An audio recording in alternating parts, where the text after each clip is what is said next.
કે કોઈના ક્યારે ઘર ભંગાવ્યા નથી ને કન્સિસ્ટન્સી અને કન્ટિન્યુટી સફળતા માટેનો પાયો છે.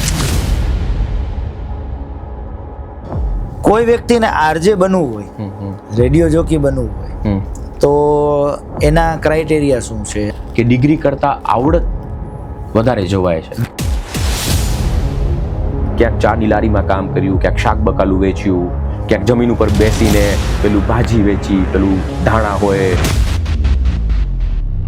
સૌથી વધારે ઓડિયન્સ એન્ગેજમેન્ટ કેમાં, પણ ઇન્કમની દ્રષ્ટિએ તમને ગ્રોથફુલ ક્યુ લાગે?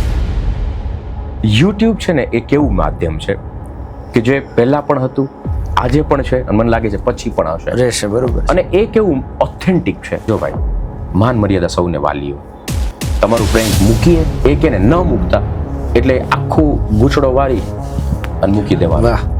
કર્મ કરતો જા, ફળની ચિંતા ન ન કર.